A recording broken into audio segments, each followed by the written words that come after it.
une production Girl Crush.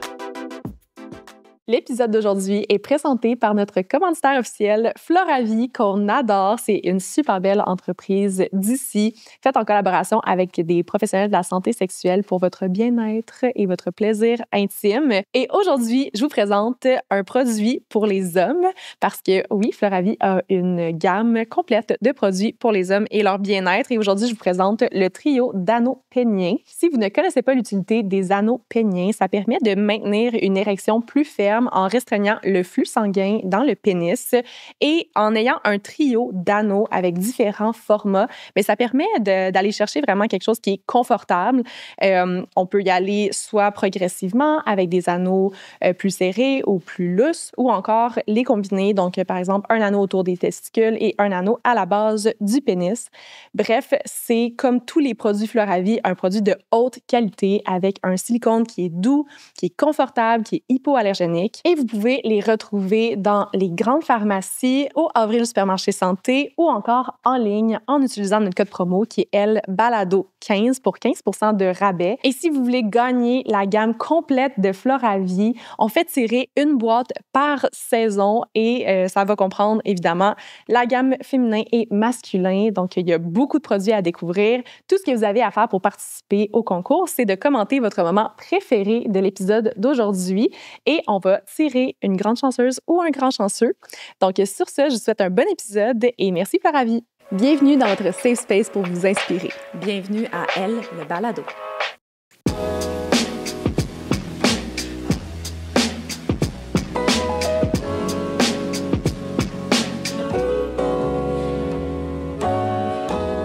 Salut! Allô? Allô, allô! Marie-Michel! Mais je suis très contente d'être avec vous aussi. Je suis contente de te rencontrer. Oui, oui. Oui.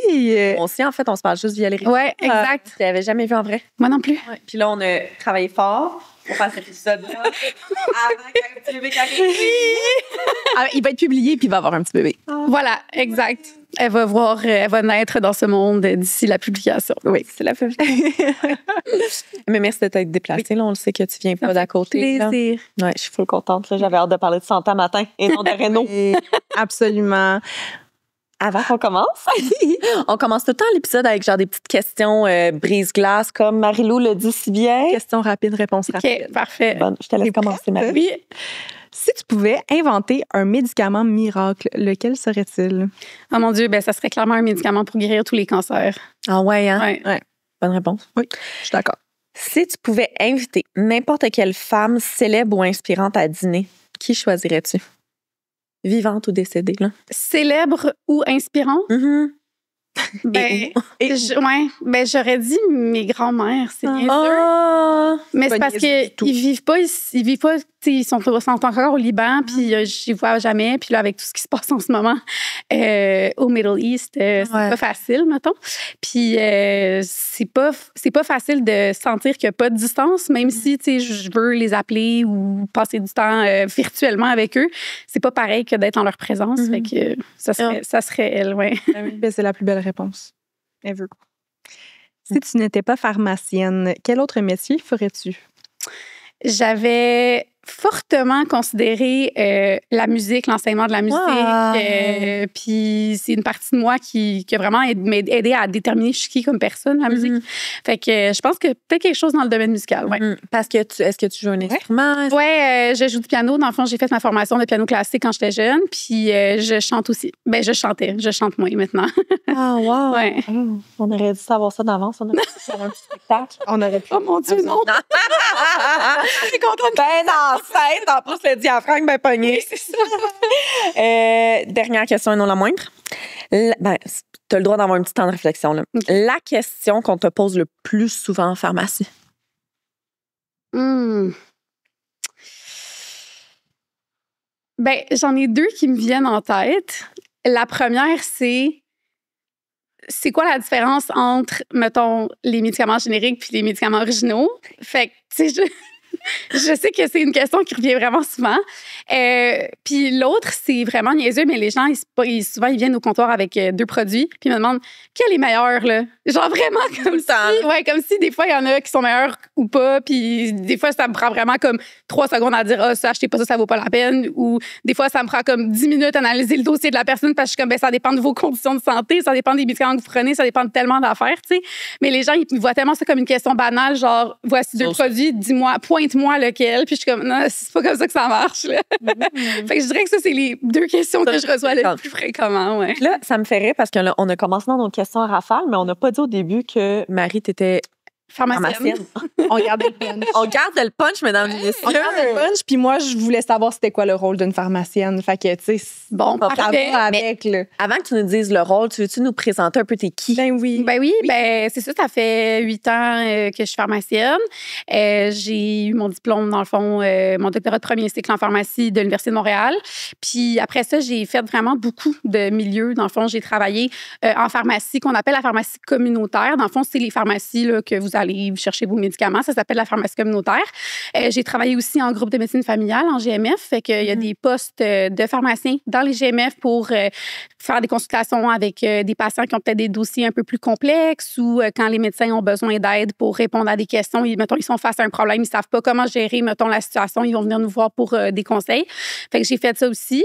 Actuellement, je suis consultante pour une bannière de pharmacie pour, dans le fond, développer des outils pour le développement de la pratique des pharmaciens.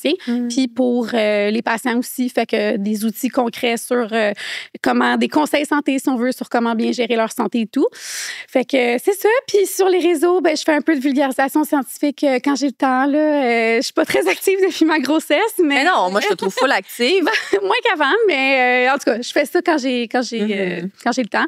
Puis je le fais parce que je trouve que le rôle du pharmacien est très peu connu encore. Puis parce que je trouve ça important que les gens aient de l'information fiable pour prendre des bonnes décisions pour leur santé. Mais c'est ça qui est le fun avec des plateformes de médias sociaux de vulgarisation, c'est que ça s'en ira pas. Même si, à un moment donné, tu es moins active, au final, tu sais que tout ce que tu as, c'est mon historique est là. Une source éducative. Là, fait que c'est le fun de... Absolument. Elle va perdurer dans le temps, en fait. Moi, j'ai l'impression de regarder tes stories tous les jours. Là. OK. Je te trouve pas moins active. OK, parfait. Probablement plus active que moi qui est influenceuse. Puis là, juste parce qu'on en parle, normalement, on le demande à la fin, mais il y a peut-être des gens qui nous écoutent et sont dessus leur téléphone en ce moment. C'est quoi tes réseaux? Oui, ben dans le fond, ça s'appelle Journal d'une pharmacienne. Fait qu'autant sur Facebook que Instagram, Journal d'une pharmacienne, tout collé, vous allez me trouver. Parfait. J'adore ça, cute comme titre. Oui, mais ça a commencé parce que, dans le fond, au début, quand l'idée est venue, en fait, ça c'est venu de mon chum, là, l'idée. C'était pendant la pandémie. J'avais vraiment comme atteint un seuil de genre... Je sais plus quoi faire pour que les gens sachent ce qu'on fait. Puis je vivais vraiment beaucoup de frustration parce qu'on se faisait beaucoup donner des chars de merde à longueur de journée. Puis je sentais que c'était vraiment à cause de l'incompréhension de notre rôle. Puis mon chum m'a dit, mais tu sais, t'aimes full ça, genre créer, faire de l'écriture. Pourquoi tu trouves pas genre une façon de canaliser, mettons, cette énergie-là négative en quelque chose de positif, puis ça va être constructif puis positif pour les gens. Puis j'étais comme, OK, parfait. Puis au début, j'étais plus en mode genre anecdote plus que contenu, mettons, vraiment éducatif. Il y avait toujours une leçon derrière mes anecdotes. Fait que c'est pour ça que ça a commencé comme Journal d'une pharmacienne, puis j'ai juste décidé de garder le nom. Mais j'adore, moi, le nom. Ben, oui, c'est full cute. Vraiment. C'est fou de dire que tu vivais de la frustration par rapport à comme si on... Mais OK, je comprends parce que je suis pas certaine de savoir c'est quoi le rôle d'une pharmacienne. Dis-nous, Marie. Je suis sûre que j'utilise pas assez ma pharmacienne de la bonne façon. Mais c'est pour ça que je trouve ça important parce que, tu sais, on parle tellement que notre système de la santé est brisé, puis que c'est tellement difficile d'avoir accès à un médecin, puis à des soins, puis tout ça. Puis il y a tellement de choses que les pharmaciens et pharmaciennes font que les gens ne savent pas nécessairement. Puis, tu sais, les gens, ils viennent, puis là, ils sont comme, pourquoi j'ai attendu 30 minutes pour renouveler ma pilule? C'est pas normal. Là, c'est juste une boîte de pilules. Là, fait juste coller une étiquette sur la boîte, puis genre, c'est fini. Puis c'est tellement pas ça, notre rôle, que, tu sais, ça, c'est le rôle du pharmacien il y a 25 ans, là, tu sais. Puis il a tellement évolué depuis que je trouve ça vraiment important que les gens sachent tout ce qu'on peut faire parce qu'ils vont pouvoir utiliser les ressources dans le système de la santé de la bonne façon. C'est autant à leur avantage qu'à notre avantage. C'est pas juste parce que je suis frustrée, c'est parce que c'est pour le bien des gens de savoir comment utiliser les ressources en santé. Là, si j'entrecoupe un peu la question de Marie en premier, selon toi, puis on dirait que je me pose moi également la question, pourquoi est-ce que les gens, monsieur, madame, tout le monde qui ne sont pas dans le milieu de la santé, ne connaissent aussi pas bien nos rôles en tant que pharmacienne, physio, ergo, name it, là, tous les autres métiers que médecins. Puis, tu sais, qu'est-ce qu'on pourrait faire en sorte pour que les gens le savent, genre? Moi, j'ai l'impression que, bon, une grosse partie de notre travail se fait dans notre tête, OK? Fait que, si les gens nous regardent travailler, ben, ils vont pas. Tu sais, moi, je suis devant mon ordi puis je tape sur un clavier. Là, genre, legit, les gens peuvent penser que je joue au solitaire. Là. Dans le sens que c'est ça, c'est pas concret comme, mettons, des métiers qui sont plus physiques où on voit la personne exécuter une tâche. Fait que j'ai vraiment l'impression que de un, il y a ça. Puis de deux, peut-être qu'on n'en a pas assez parlé. Puis que, tu sais, souvent, les médecins sont vraiment idéalisés. Puis c'est comme, oh mon Dieu, c'est la profession la plus noble. Puis tout ça. Puis, tu sais, j'enlève rien aux médecins. Là, je dis juste que chacun son champ de pratique. Puis chacun ses bénéfices dans le système. Mais on dirait qu'on a tellement parlé de la médecine, puis sans parler vraiment des autres. Puis comment, en tant que professionnel de la santé, on se complète, tu sais. Puis je pense que c'est quelque chose qui est de plus en plus parlé. Mais il reste encore beaucoup de chemin à faire à ce sujet-là. Puis je pense que nos autres professionnels ont un gros travail de sensibilisation à faire aussi. Ils le font, là. Il y en a, ils font des campagnes et tout. C'est juste que, c'est ça. Je trouve que ça prend du temps. Puis des fois, c'est pas assez, tu sais, pour qu'on en arrive là. Je comprends. Puis là, ben, la question de Marie-Pied. Qu'est-ce que vous faites? On fait? Fait que vous aurez compris, on ne colle pas des étiquettes sur la boîte et on ne compte pas des pilules. Ça, c'est nos assistants techniques qui le font, dans le fond. Puis il y a du monde de 16 ans qui oui. Mais on a des assistants techniques qui font beaucoup plus que ça. Là. Je veux dire, ils vont faire l'informatisation des ordonnances, etc. Ils vont gérer les assurances des patients et tout. Puis nous, dans le fond, notre rôle, c'est vraiment de s'assurer que, mettons que je reçois une prescription, mon rôle, ça va pas juste être de regarder, OK, est-ce que ma technicienne a bien rentré le médicament dans le dossier puis c'est le bon médicament dans mon pot? C'est pas ça. Dans le fond, moi, je vais évaluer la thérapie. Je vais voir, est-ce que ce qui a été prescrit par le médecin, c'est vraiment ce qui est optimal pour mon patient. Fait que si je pense qu'il y a un meilleur choix ou que je vois qu'il y a, par exemple, des interactions ou des contre-indications pour le traitement, je vais refuser de servir ou je vais changer le médicament ou je vais faire une intervention quelconque selon le problème pour m'assurer que mon patient reçoit une thérapie optimale pour lui. Maintenant, il y a plein d'autres choses aussi que juste analyser les ordonnances. On fait beaucoup de consultations, fait qu'on peut maintenant prescrire et administrer même certains médicaments pour démontrer, mettons, l'usage. Fait que, par exemple, il y a des patients qui doivent s'injecter des médicaments comme l'insuline, etc. Bien, on peut leur injecter. On a le droit de vacciner. Pour prescrire, bien, c'est pas juste des médicaments, c'est pas juste represcrire des médicaments, genre faire des prolongations quand notre médecin, on peut pas le voir puis qu'on n'a plus de renouvellement. On peut même prescrire de zéro là, pour certaines conditions de santé. Il y a des conditions mineures pour lesquelles on peut represcrire aussi des traitements qui ont déjà été reçus dans les, mettons, 2 à 5 dernières années. Quand on va faire une évaluation du patient, si on voit que, mettons, ça coûte pour, OK, ce patient-là, je pourrais lui represcrire, bien, on va évaluer est-ce qu'on peut represcrire ou pas ce traitement-là ou autre chose. Fait qu'il y a tellement... En fait, on est vraiment rendu plus que juste l'analyse du médicament. On est vraiment rendu dans l'évaluation du patient dans son ensemble, puis comment on peut optimiser sa pharmacothérapie. Puis optimiser sa pharmacothérapie, ça veut pas dire, je tiens à préciser, ça veut pas dire lui donner le plus de médicaments possible, parce qu'il y a encore des gens qui pensent ça. Ça m'arrive vraiment souvent de déprescrire des médicaments. Fait que, mettons, de sevrer des médicaments à un patient qui veut le sevrer, je vais l'aider, je vais lui faire un calendrier de sevrage, je vais le prendre en charge pour ça, ou je vais lui dire, ça fait combien de temps que vous prenez ce médicament-là, pour quelles raisons le prenez-vous, puis re-questionner un peu la pertinence des médicaments qu'il prend. Fait que c'est ça, c'est un peu un résumé, si on veut, de tout ce qu'on peut faire, mais il y a tellement d'autres choses, là, ouais. Est-ce que c'est difficile, la collaboration avec les médecins? Comme j'ai l'impression que vous double-checkez qu'est-ce que les médecins font, mais en même temps, genre... La majorité des médecins sont réceptifs. Pour vrai, la majorité des médecins connaissent bien notre rôle puis notre expertise. Puis comme j'ai dit tantôt, chacun son champ de pratique, chacun son champ d'expertise. Le médecin, son champ d'expertise avec le diagnostic, puis oui, la prise en charge globale du patient. Mais nous, ça va vraiment être le traitement. Fait que, tu sais, on va vraiment être plus capable de voir avec les conditions particulières du patient, est-ce que ce traitement-là est vraiment celui qui est optimal? Fait que, tu sais, la majorité du temps, ça se passe très bien.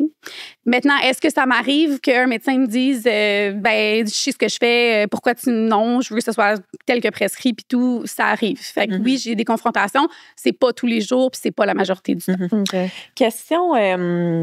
Question qui était zéro prévue dans nos questions. Si t'es pas à l'aise de répondre d'une là, puis on coupera ça. Parfait. Mais moi, comment je le vois un peu, puis c'est exactement ce que tu as dit, là, c'est le nutritionniste, la nutritionniste, c'est l'expert en nutrition. Le physio en musculo-squelettique, c'est l'expert en musculo-squelettique. Le médecin diagnostic, pharmacien, pharmacienne, ben vraiment la prescription ou tout ce qui est médicament. Est-ce que, comment dire, verrais-tu un jour qu'un médecin fasse un diagnostic et prescrive, comment dire, va pas prescrire du citalopram pour de l'anxiété et plus dire, ben, médication pour l'anxiété, demande ton avis? C'est-tu clair comme question? C'est très clair. Ouais. J'ai toujours dit que mon utopie en tant que pharmacienne, c'est qu'un médecin écrive que dans le fond, la prescription, c'est le diagnostic. Ouais. Puis de me donner un guideline de qu'est-ce qu'il aimerait, peut-être au moins une classe de médicaments ou, tu sais, parce que des fois, le choix est tellement large que, tu sais, oui, on va savoir quoi donner selon les guidelines et tout, mais en général, tu sais, on peut avoir l'aide du médecin pour nous orienter vers ce à quoi lui ou elle pensait. Tu sais, dans le sens, ça peut être au pire une piste de suggestion. Puis que nous, on soit comme les prescripteurs. Tu sais, c'est sûr qu'on n'est pas rendu là du tout, là, mais mon utopie, oui, ça serait dans un monde de licorne. Parce que je t'entends parler de dire, ben des fois, je change l'ordonnance ou je change le type de médicament ou j'en enlève. Tu sais, au final, ça reviendrait au même que le médecin ou la médecin fasse juste te donner le diagnostic. Mais l'affaire, c'est que moi, je vois pas ma médecin. Tu sais, comme je vois bien plus souvent. Je vois bien plus souvent à la pharmacie que c'est bien plus facile pour moi d'aller à la pharmacie que d'aller. Là, ça fait genre 6 mois que j'essaie de renouveler ma foutue pilule contraceptive. Puis ma médecin, elle répond pas à ses fax, là. Fait que là, à toutes les fois, je me pointe. Là, je suis comme, salut, j'aimerais renouveler. Puis là, tu sais, il me donne juste une boîte à la fois. Puis il essaie de rejoindre ma médecin. Puis là, je suis comme, tu sais, même moi, je prends pas, je la prends en continu. Fait que c'est 3 semaines. Fait qu'au 3 semaines, je me pointe dans ma pharmacie. Actuellement, il y a un projet de loi qui a été approuvé, mais que les lois sont pas encore passées. Et puis, parmi ces projets de loi-là, ils parlent, entre autres, d'arrêter, dans le fond, parce qu'on a comme un maximum de temps qu'on peut prolonger les ordonnances. Puis, ils voudraient enlever ce maximum-là. Fait que, tu sais, dans ton cas, si on sait que tu es bien contrôlé, que tu tolères bien ta pilule, etc., ton pharmacien ou ta pharmacienne pourrait te le prolonger jusqu'à temps que tu revoies ton médecin, par exemple. Mais tu sais, c'est parce que moi, j'ai pas de médecin de famille. Fait que, j'étais allée dans une clinique des femmes pour me faire enlever mon stérilet. Ils m'ont prescrit une pilule. Mais là, ils me l'ont prescrit juste pour 1 an.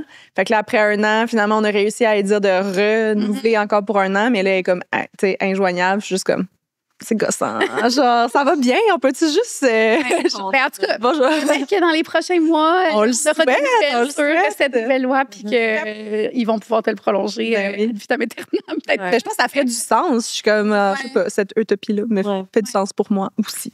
Là, je suis prête à rentrer dans le vif du sujet. Sautons à pieds joints. On n'était pas dedans. T'es à 2 doigts de flipper une table, déjà. Watch out for le reste! Nous ne rentrons pas dans ce sujet. Sinon, le titre de l'épisode va être Les fax. Non, mais en fait, là, j'imagine les gens qui nous écoutent, les auditrices et peut-être auditeurs, qui nous écoutent puis qui sont comme, OK, fine, une pharmacienne qui vient, super pertinent, mais c'est quoi, comme, c'est un balado. Le lien, là. Puis, on a comme pas mal de questions, entre autres, liées à la santé de la femme. Ouais. Mais en réfléchissant un peu au plan là, de la séance d'aujourd'hui. J'adore la mise en bouche pour cette question. Non, mais bref, on avait, entre autres, comme des questionnements par rapport à l'accessibilité à certains comme services ou des limites que peut-être des femmes ont en dehors de Montréal. Tu vois-tu certains obstacles que les femmes ont justement dans des régions plus éloignées? Ou là, toi, tu es dans Montréal et les environs, là, on va dire, là, dans ces eaux-là. Mais c'est sûr que en fait, j'ai envie de répondre à la question, pas nécessairement en termes de localisation, parce que, mettons, moi, en tant que pharmacienne, le plus gros problème que je vois en termes d'accessibilité aux soins pour les femmes, c'est qu'elles se fassent croire. Non. Comme, c'est vraiment épouvantable de dire ça, là. Mais, tu sais, le nombre de femmes qui viennent au comptoir qui me parlent de leurs symptômes, puis là, je leur dis, OK, tu sais, avez-vous consulté? Puis, tu sais, je veux juste voir un peu le topo de pourquoi, qu'est-ce qui fait qu'ils sont devant moi aujourd'hui.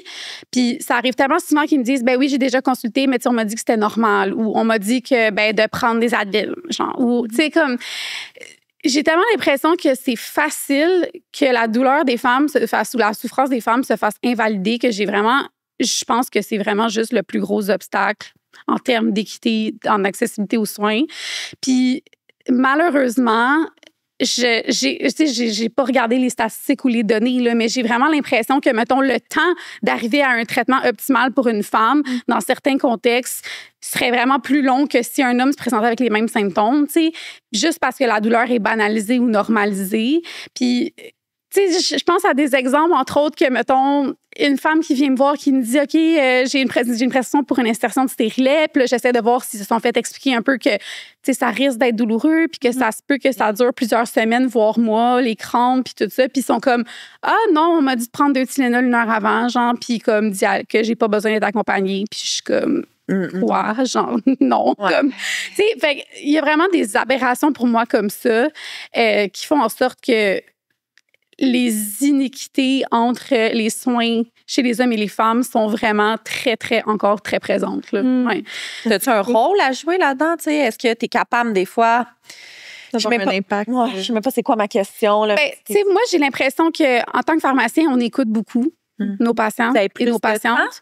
Puis, ben, je dirais pas qu'on a plus de temps. Je dirais plus qu'on est plus accessible. Oui. Dans le sens où le temps, avoir du temps, c'est relatif. Là. Je vais prendre le temps. Si je vois une patiente qui est en détresse, là, même si je suis dans le jus à côté, là, je vais prendre le temps puis je vais être comme, OK, cette personne-là a vraiment besoin d'être écoutée. C'est tout ce qu'elle a besoin en ce moment. Des fois, il n'y a même pas de solution concrète à leurs problèmes. C'est juste qu'ils n'ont jamais été écoutés. C'est fou, là. Fait que, tu sais, moi, j'aime ça comme juste être la présence empathique qu'ils ont besoin d'avoir, puis de donner des pistes de solutions, puis de dire, mettons, aller chercher un autre avis ou reconsulter, puis insister, tu sais. Fait que, tu sais, oui, moi, je vais donner mon avis d'experte, mais en même temps, je vais tendre mon oreille de femme, tout simplement. Wow. On dirait que ça m'encourage un peu des speeches comme ça. Ouais. On dit toujours qu'on a parti le balado un peu dans un aspect de... Je sais pas, quand on était dans un creux, et plus que jamais en ce moment, mais comme super pessimiste par rapport aux féministes, etc. Ouais. Puis à chaque fois qu'on reçoit des invités, ça nous reprime. Bon, ben, je suis contente d'entendre ça parce que moi aussi, dans ma pratique quotidienne, des fois, j'ai des moments de découragement. Autant en tant que pharmacienne qui reçoit, mettons, tu sais, qui vit du sexisme versus mes patientes qui en vivent, là, ouais. Est-ce que des fois, est-ce que tu remarques qu'il y a des femmes qui viennent puis qu'il y a comme un peu pas des mythes, mais des mauvaises façons d'utiliser des produits par rapport à la santé de la femme ou comme, tu sais, des trucs que tu vois là puis que tu te dis, donc, il faudrait que les femmes sachent ça. Là. C'est important. Premièrement, au niveau de l'hygiène des parties génitales, c'est incroyable les mythes de genre, ben là, c'est pas normal que ça sente, c'est pas normal que, genre, j'aille des pertes, c'est pas normal, comme, puis de vouloir sur-nettoyer, sur-laver, puis d'utiliser des produits parfumés pour cacher le parfum. Tu sais, moi, ça me fait mal en dedans là, quand je vois les femmes devant la rangée du vaginisme. Je suis comme, non! Don't go there, please! Genre, j'ai le goût de faire le tour du comptoir puis de faire genre, je suis vraiment désolée, mais il faut que j'intervienne, tu sais. Fait que j'ai vraiment l'impression que comme ça, c'est un des plus grands mythes. Puis, tu sais, on vend ces foutus produits-là, genre. Puis, tu sais, l'affaire, c'est que je me suis déjà fait demander, mais pourquoi si vous les recommandez pas, pourquoi les produits que vous recommandez pas, vous les tenez? Puis, tu sais, l'argument de notre autre par rapport à ça, c'est que au moins, ils sont dans un endroit où est-ce que les gens ont accès à des conseils. Alors que si les gens sont convaincus que le Vagisil, c'est ça que ça leur prend, puis qu'on n'en a pas, ils vont juste aller ailleurs puis l'acheter ailleurs ou l'acheter en ligne, tu sais.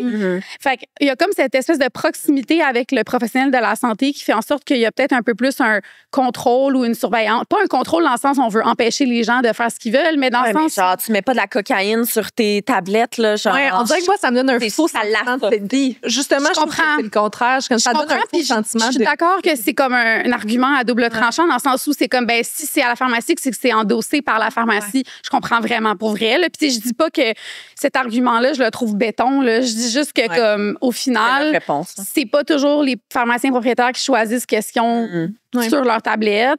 Puis selon les bannières, il y en a qui ont plus de lousse, mais tu sais, au final... Ils sont limités. Ouais, puis ça reste que moi, des fois, comme je vous dis, ça va m'arriver de faire le tour du comptoir puis de faire genre, hey, est-ce que ça a besoin d'aide? Pourquoi vous vouliez utiliser ce produit-là? Puis je te vois là. De faire genre... hardcore, par-dessus. De faire genre, please don't. Ça serait une bonne idée de reel. Seigneur. Mais le pire, c'est que j'ai l'impression que des fois, c'est juste de la... Comme, moi, ça me gêne un peu d'aller voir le pharmacien ou la pharmacienne. Fait que je suis comme, c'est dans ma rangée, c'est comme...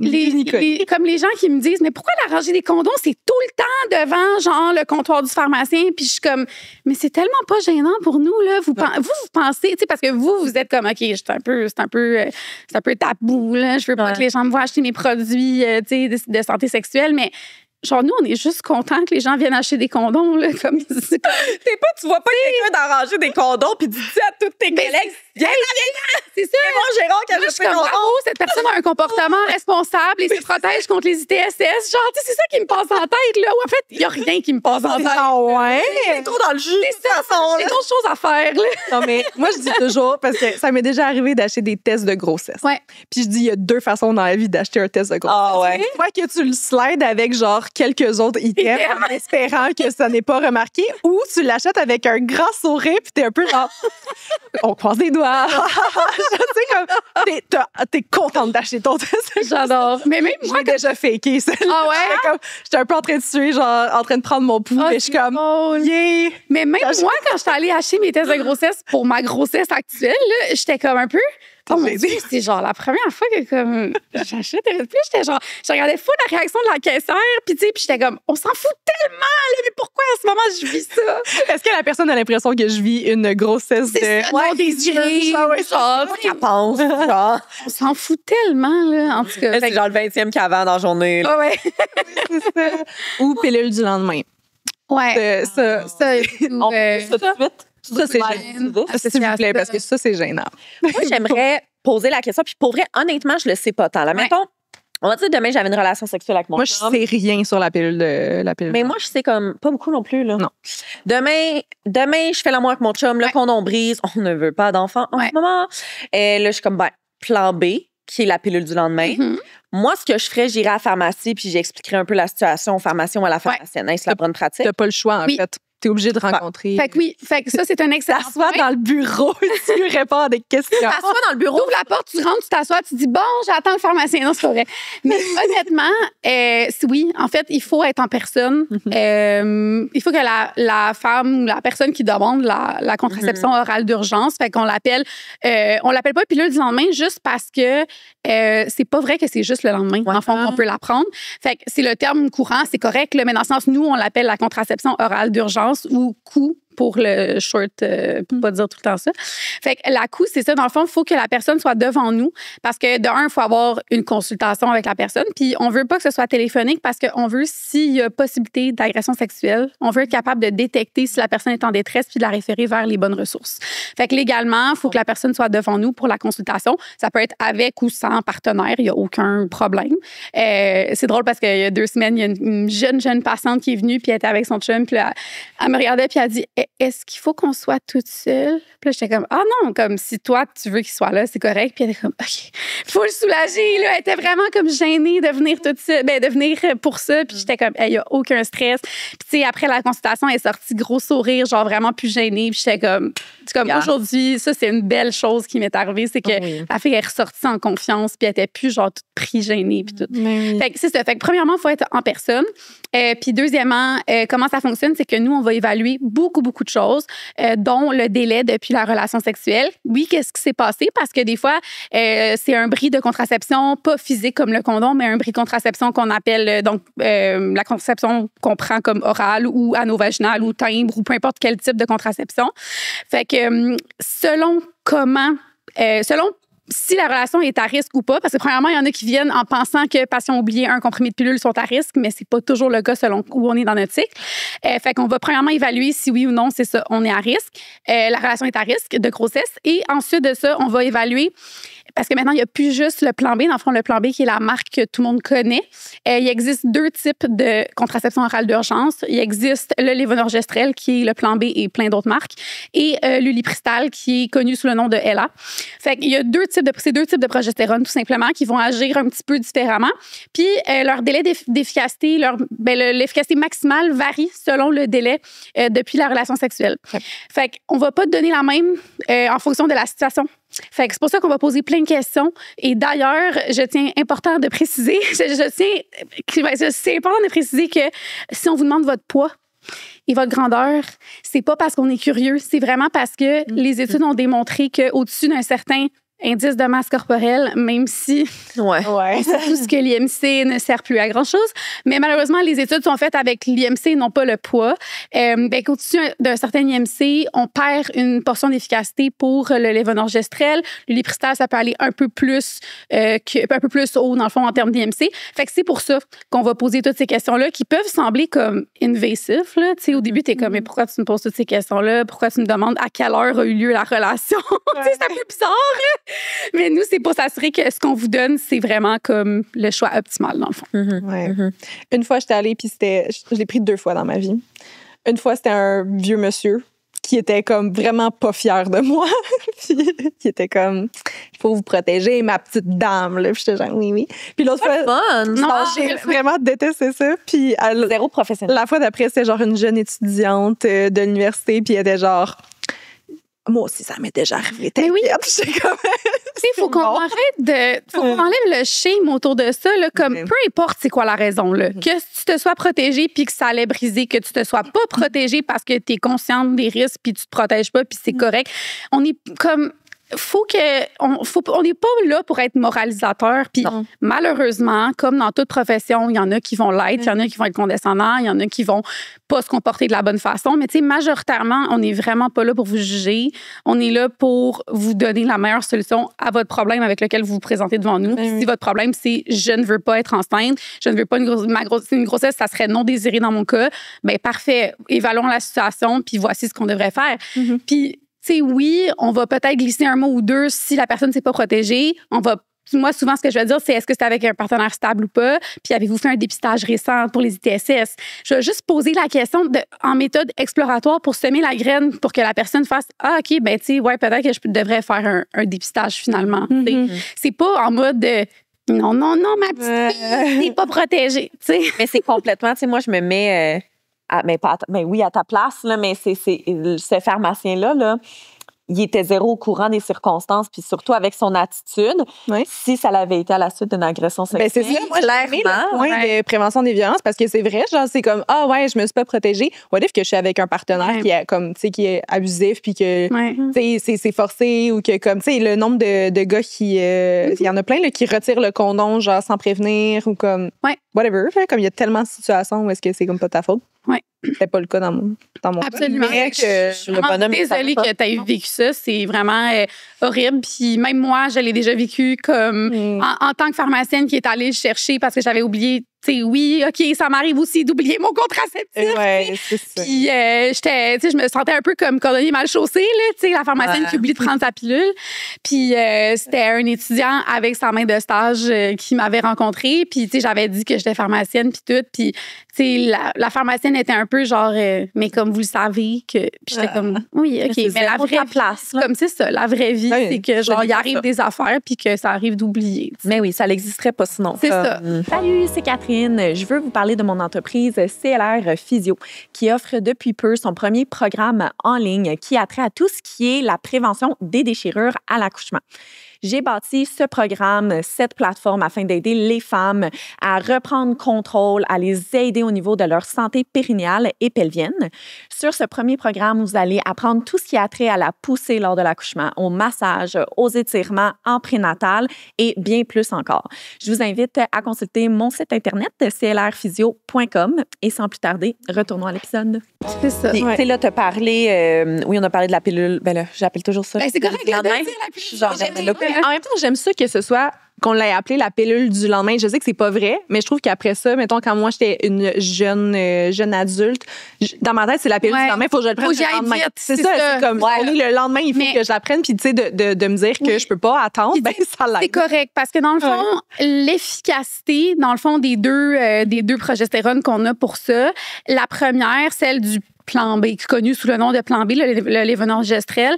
À chaque jour, on perd un petit pourcentage d'efficacité. Donc, c'est vrai que c'est optimal d'aller le chercher dans les premiers 24 heures, après la relation sexuelle, mais jusqu'à 3 jours après, on a une excellente fenêtre d'efficacité. Pour le Lipristal, c'est jusqu'à 5 jours à son efficacité maximale de 99 points quelque chose. Là. Fait que c'est pour ça qu'elle est vraiment avantageuse aussi dans certaines conditions. Puis j'ai une autre question sur le... Ah, mais t'allais poser une question. On t'a comme interrompu avec... j'appelle ça la... balado-là. Mais je t'ai vraiment interrompu. T'as dit, c'est moi, je lâche le balado. Je suis comme, d'ailleurs, c'est nice. Drop the mic. Je pars. Non, mais c'est quoi? Non, je changeais un peu de sujet. OK, parfait. J'insiste pour que tu me coupes, Marie-Lou. Non, mais je voulais savoir, je viens d'en apprendre plus sur les effets. Parce que moi, j'ai entendu dire que c'est comme si tu prends un paquet de pilules one shot. Comme que c'est vraiment fort. Que c'est une grosse dose d'hormones. Oui, tu sais, comme moi, je me souviens que je l'avais pris puis je m'étais pas sentie bien après. Tu sais, comme ça peut faire des nausées. Dans le fond, effectivement, c'est une grosse dose d'hormones, mais ça a vraiment été étudié depuis très longtemps. Ça existe depuis longtemps. Puis, c'est prouvé qu'il n'y a pas d'effet à long terme. Puis d'ailleurs, il y a beaucoup de gens qui pensent que si j'en prends trop souvent, ça peut affecter ma fertilité. C'est ça. Vraiment pas. Okay? Absolument pas. Ce sont des effets temporaires. Dans le fond, les effets secondaires qui sont observés avec les pilules, la contraception orale d'urgence, c'est principalement des nausées. Puis quand je dis nausées, en fait, c'est rare. Même. Ah oui, hein? Ouais, c'est vraiment plus un mythe qu'autre chose. Là. Tu sais, si on compare les nausées de ça versus les nausées d'une pilule contraceptive prise en contraception régulière, c'est comme idem ou même plus faible, tu sais. Fait que c'est pas quelque chose qui est très, très fréquent. Les gens pensent que ça va les faire vomir. Moi, j'avais quand même... Ouais, mais non, vraiment pas. Tu sais, ça m'est jamais arrivé qu'une fille revienne parce qu'elle l'a vomi. Parce qu'on dit que, dans le fond, si tu vomis dans un certain délai après l'avoir pris, il faut que tu reviennes la prendre parce qu'elle n'aura pas eu le temps d'être absorbée. Je pense pour ça que le monde, ils ont l'impression que parce que comme c'est écrit clair. C'est ça, mais on le dit juste pour être sûr que si jamais ça arrive, on veut pas que l'efficacité soit entravée, mais honnêtement, comme ça m'est jamais arrivé qu'une patiente revienne parce qu'elle l'a vomi. Puis si, dans le fond, on parle des autres effets secondaires, c'est principalement le dérèglement du cycle menstruel. Fait que c'est juste que ça peut retarder ou faire avancer un peu les prochaines règles ou créer un peu de spotting. Fait que c'est plus ça, l'effet hormonal qu'on va avoir. C'est rare que des femmes vont être malades, pas bien, puis que là, ils vont comme vraiment sentir que, ouf, là, ça a tout débalancé leur système hormonal. C'est très, très, très rare. C'est drôle parce que c'est les mêmes symptômes qu'une grossesse. Ouais. Oui, quand je l'avais pris, après, j'étais comme... j'ai mal au cœur. Est-ce que c'est genre... J'ai des nausées et mon cycle menstruel a été repoussé. Est-ce que c'est la pilule du lendemain ou est-ce que finalement, ça n'a pas... D'ailleurs, c'est pour ça qu'on recommande souvent que quelques semaines après, si on n'a toujours pas eu nos règles, de faire un test de grossesse juste pour s'assurer. Parce que souvent, ça rassure les femmes que, OK, c'est juste la dose d'hormones que j'ai pris qui a repoussé mes règles. Et c'est uniquement de la progestérone? Oui. Il n'y a pas d'œstrogène dedans. Okay.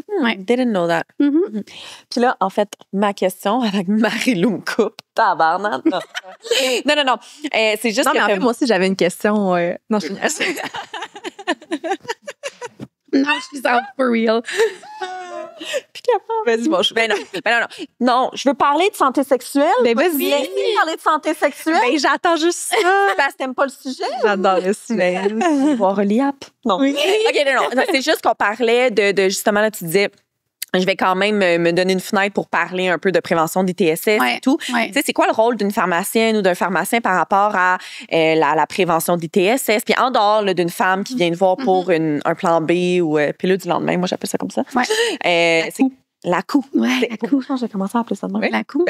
C'est quoi votre rôle? Est-ce que si tu vois un jeune homme ou une jeune femme dans le rayon des condoms, là, tu vois qu'il regarde tout ça depuis 5 minutes, vas-tu y aller? Tu sais? Ça va m'arriver, oui, d'aller... La personne part en courant. Ouais, c'est ça. Juste de demander s'ils ont besoin d'aide ou peu importe, ça m'est arrivé de le faire. Tu sais, je te dirais que c'est rare que comme il se passe rien puis je regarde les gens dans les rangées, là, comme honnêtement. Mais ça m'est arrivé pour vrai, comme peut-être 2-3 fois, là, d'aller dans la rangée, que ce soit une femme ou un homme, devant la section des condoms lubrifiants, peu importe, puis de parler de ça, de voir c'est quoi leurs besoins, est-ce qu'ils ont des questions. Mais je dirais qu'on est beaucoup comme à titre préventif et informatif. Tu sais, on est beaucoup très tôt dans la chaîne parce que nous, les gens qu'on va voir qui vont venir nous parler, mettons, de leurs problèmes ou tout ça, puis qui vont souvent, ils ont ça arrive qu'ils ont des problèmes au niveau génital. Puis des fois, je vais en profiter, même si c'est pas nécessairement relié ou que j'ai pas de suspicion du TSS. Des fois, je vais juste poser la question, quand remonte votre dernier dépistage, avez-vous changé de partenaire depuis? Fait que c'est vraiment plus comme de semer la graine un peu, plus que de comme être interventionniste full actif puis de demander à tout le monde avez-vous fait vos dépistages. Mais ça reste que on est parmi les professionnels de la santé qui voient leurs patients le plus souvent et le plus rapidement, tu sais.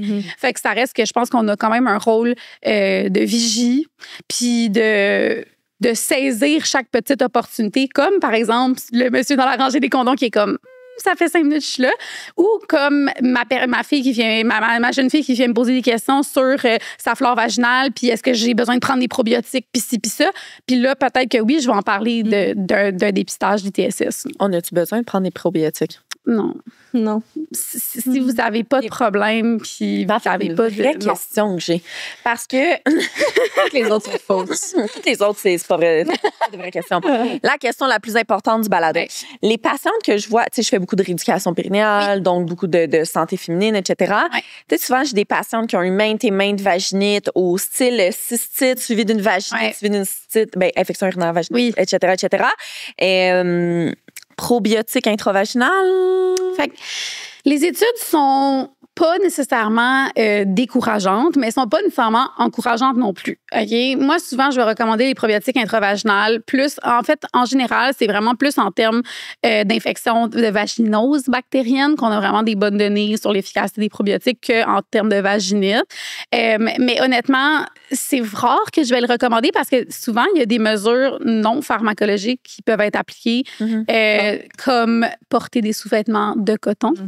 Et malheureusement, c'est la première recommandation que la majorité des femmes ne suivent pas puis qui peut être un facteur aggravant, si on veut.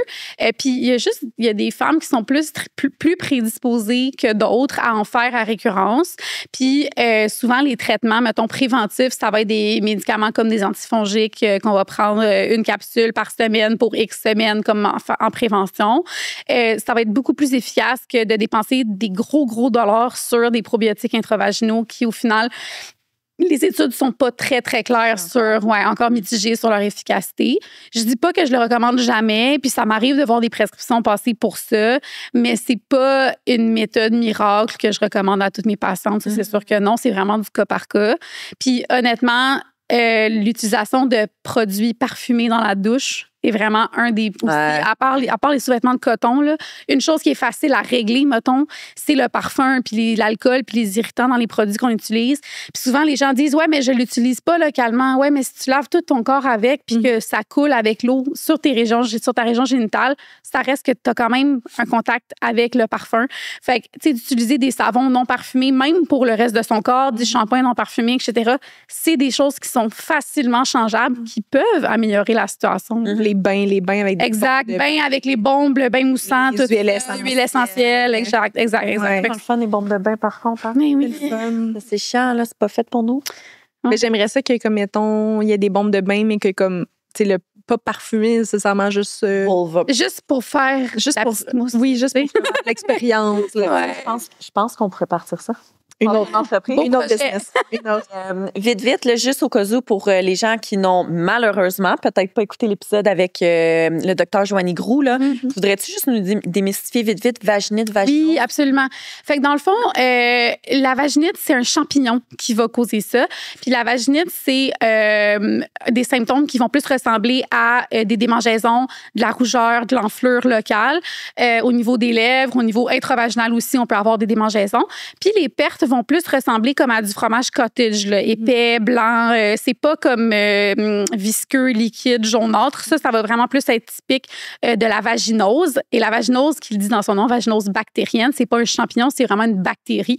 C'est beaucoup plus rare que les vaginites. Et la vaginose bactérienne, elle, souvent, va avoir une odeur. Les sécrétions vaginales vont avoir une odeur typiquement associée à l'odeur de poisson. Fait que souvent, les gens vont confondre les deux parce que des fois, les sécrétions sécrétions vaginales en vaginite peuvent avoir une petite odeur, mais c'est pas nécessairement une odeur qui est très forte, qui se sent même comme à travers ses pantalons et tout ça.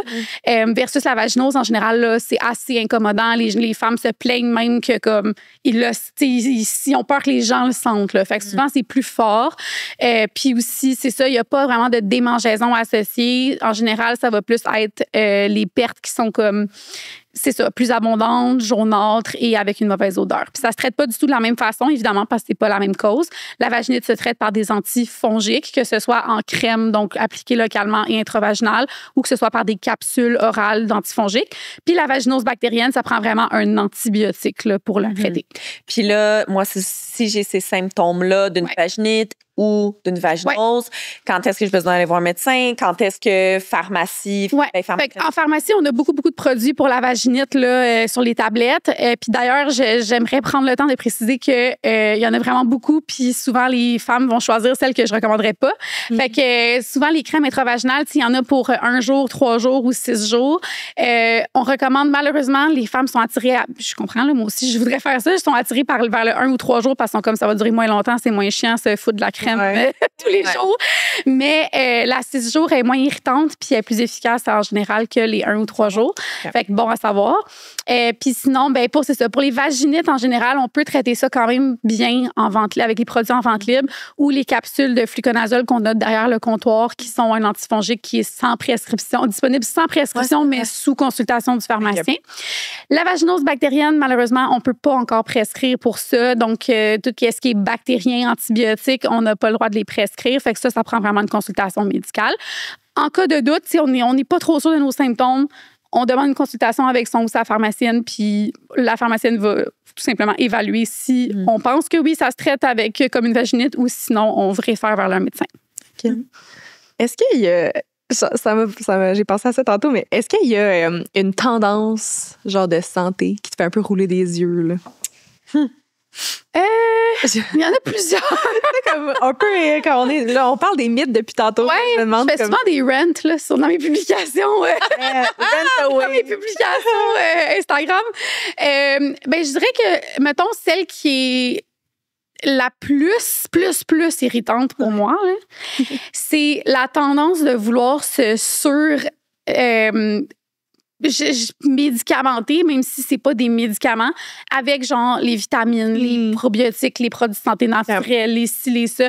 Puis, tu sais, je sais pas comment le dire comme sans choquer les gens qui font ça, mais la majorité des gens qui sont en santé puis qui n'ont pas de gros problèmes de santé n'ont pas besoin de rien. Ils n'ont pas besoin de multivitamines, ils n'ont pas besoin de probiotiques, ils n'ont pas besoin de prendre des petites poudres dans leur smoothie.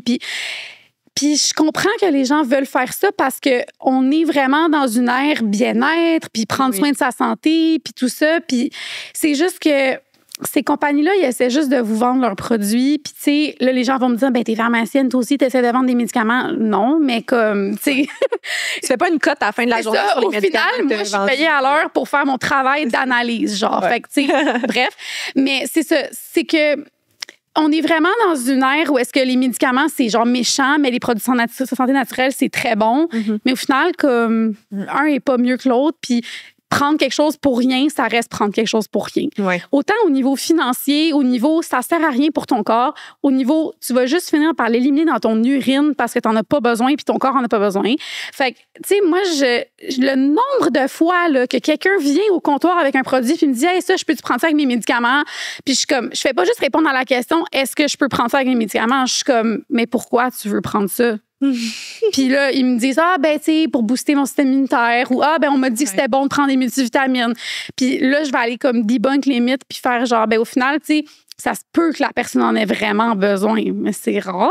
Puis au final, ça va vraiment m'arriver souvent de faire comme, tu sais quoi, moi, je pense que ça sert absolument à rien, puis tu gaspilles ton argent. Ouais. Puis tu sais, tu dis, tu sais, que l'exemple d'une personne qui vient te voir pour savoir si ça peut avoir une interaction avec sa médication, mais moi, je vois même l'inverse de gens qui savent même pas que ça peut avoir une interaction. Avec parce qu'ils se disent, c'est un produit de santé naturelle ou c'est juste des vitamines. Puis au contraire, il y a des produits là, qui ont tellement de potentiel d'interaction que je voudrais même pas tenir ça dans ma pharmacie parce que c'est un vrai casse-tête. Puis ça peut être dangereux au final pour la santé des patients puis des patientes. Fait que c'est ça. C'est vraiment un peu comme une mode de genre, ben, tu sais, si je prends soin de ma santé, puis ça vient d'une bonne intention, là, les gens veulent être dans la prévention, puis ils se disent, ben, si je prends plein de trucs, ça va m'éviter des problèmes de santé, mais pas tout le temps. Puis en fait, la majorité du temps, non. Non, là.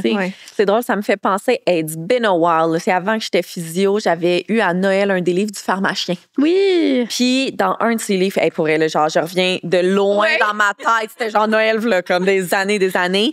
Il y avait dans une de ces caricatures un peu qui disait comme t'as pas besoin de détox, t'as pas besoin de détoxer ton foie. Si t'avais besoin d'une détox de ton foie, tu serais jaune et genre à l'hôpital. Là. Comme ton foie va bien. Là, Et moi, j'en ai eu des histoires là, tu sais, là, on parlait juste de multivitamines, là, mais des patientes qui avaient fait des lavements anorectales à base de café qu'elles avaient fait à la maison. Oh non. Ben, je dis qu'elles avaient fait. C'est une. Elles shootent du café dans le cul, genre? Genre, il y avait eu, je sais pas, là, c'était. Mettons dans des mots de personnes normales, qu'est-ce que ça veut dire un lavement anorectal? Elle s'est fait du café, puis elle se l'est dans les 2 orifices, là, ouais. OK. Ah. Elle avait vu ça en ligne que ça pouvait aider sa flore et tu sais elle n'allait pas bien après mesdames et messieurs. Tu sais j'ai vu plein d'affaires là, genre non mais pour comme tuer les bactéries dans mon rectum, t'en as besoin des tes bactéries sont bonnes. C'est que je pense que souvent je pense que des fois, on peut se tirer une balle avec dans le pied là, avec la vulgarisation. Ouais. On veut tellement vulgariser des choses. J'ai failli renverser mon verre d'eau. On veut tellement vulgariser des choses que des fois, les gens vont prendre la dernière petite phrase là, de notre vulgarisation du genre on veut optimiser notre flore bactérienne ou je sais même pas, là, je peux en prendre un exemple. Ils sont comme, il me faut pas bactéries, fait que je vais prendre ça, mais tu sais, c'est pas juste un plus. Mais c'est vrai. En fait, c'est même au-delà de, genre, si tu dis, tu veux optimiser ta flore bactérienne. Puis là, t'es comme, cool, j'ai eu ce concept. Oui, j'avoue, il faudrait que j'optimise ma flore bactérienne. Puis là, tu vas sur Google. Puis là, tu dis, optimisation de flore bactérienne. Puis là, tu tombes. Tous les articles de blog qui disent des trucs de grand-mère. C'est ça. Puis là, t'es comment, mais moi, je pense que j'aime plus le naturel. Fait que là, tu pars là-dedans. Puis là, finalement, tu tombes sur quelqu'un qui a de l'air d'un professionnel, mais qui est pas vraiment un professionnel, tu sais, spécifique là-dedans. Puis là, tu pars de loin. Fait que comme, au final, c'est un vrai conseil, mais qui est comme extrapolé. Mais juste comment ça s'appelle, c'est ça? Je pense des lavements vaginaux. Jamais je recommande une douche vaginale ou un lavement. Jamais. Une douche vaginale, c'est ça que je cherchais. Là. Mais c'est quoi exactement? Ben, dans le fond, c'est vraiment de s'envoyer avec une poire, un c'est juste de l'eau? Ben, il y en a qui le font à l'eau, mais il y en a qui font des lavements comme à base d'acide borique, par exemple, en disant que ça va rééquilibrer leur pH et tout. Mais c'est vraiment prouvé que la flore vaginale, ben le vagin, c'est auto-nettoyant. T'as pas besoin de laver ça, puis t'as pas besoin de douche vaginale, puis c'est même plus nocif qu'autre chose pour ta flore. Mais tu sais, je blâme pas les gens de penser ça. C'est juste que l'information fiable, elle est accessible, tu sais, que ce soit sur des pages de professionnels de la santé, J'ai ça. OK, guys. J'ai pas compris. De professionnels de la santé. Et en pharmacie, par exemple, tu sais, si vous doutez là, que ce que vous avez entendu, c'est fiable comme information, genre, demandez-le, venez nous voir, là, tu sais. On va double-checker. Puis comme je vous dis, c'est pas parce qu'on est pharmacien qu'on veut vous vendre ce qu'on a dans notre pharmacie. Non. Vraiment pas. Tu fais pas plus d'argent, toi, à la fin de la journée, si t'en as vendu 1000 ou un. Le nombre de fois que... En fait, il y a beaucoup plus de fois que la personne qui est devant moi avec son produit finit par pas repartir avec son produit, puis j'ai dit, non, ça sert à rien, prends pas ça, que... J'ai dit, oui, prends ça. Tu sais, fait au final, comme, oui, il y a un certain bris de confiance en général dans la population avec le système de la santé, les professionnels de la santé. Mais comme, s'il vous plaît, faites confiance à notre expertise. On a étudié là-dedans. On sait qu'est-ce qui est mieux ou pas mieux dans certains selon le contexte, selon vos symptômes. Puis, tu sais, au final, vous faites vos choix là, pour votre santé. On n'est pas là pour prendre la décision à votre place. Mais nous, on est là pour vous donner l'information nécessaire pour que vous puissiez prendre une décision qui est libre et éclairée. C'est pas la phrase que je dis depuis des semaines, ça. C'est vraiment important. C'est vraiment important parce que il faut comprendre que quelqu'un qui a une information erronée ne peut pas prendre une décision qui est éclairée. Mais non, c'est ça? Non. Parce qu'elle n'a pas la bonne information. T'sais, fait que même si la personne dit, ben oui, mais c'est correct, je me suis renseignée, puis ça, mais où tu t'es renseignée? Fait que, bref, voilà, c'est ça mon petit segment. Montée de lait. Est-ce que. Montée de lait, peut-être en Ah oui? Est-ce qu'il y a un médicament, produit XYZ qu'on prend trop? Qui est trop vendu en vente libre, qui est trop. Ben, c'est sûr qu'en général, les analgésiques comme acétaminophène, ibuprofène, fait que vous connaissez sous le nom de Tylenol, Advil, c'est pas qu'on les prend trop ou trop souvent, c'est plus que les gens banalisent un peu. Puis ça va m'arriver là, des fois que des patients viennent me voir puis ils me disent, mettons, j'ai pris du Tylenol, ça marche pas. Puis là, je suis comme, OK, quelle dose vous avez pris? Puis ils me disent, ben là, j'en ai pris 2, ça marchait pas. Après 30 minutes, j'en ai repris 2. Puis là, je suis comme, Ouais. Quoi? Fait que c'est ça. Fait que, tu sais, je pense que les gens banalisent, vu que c'est en vente libre puis que c'est comme tellement courant de les utiliser. Il y a vraiment beaucoup de gens qui vont avoir tendance à banaliser le dosage, mettons, puis qui vont se dire, hey, mais tu sais, c'est quoi 2 Tylenol de plus, puis qui vont en prendre. Puis les impacts de dépasser des doses maximales d'analgésiques sont vraiment grands, là. On parle pour l'acétaminophène, donc le Tylenol, on parle d'intoxication au niveau du foie. Pour l'Advil, c'est plus au niveau, l'ibuprofène, les anti-inflammatoires, c'est plus au niveau des reins.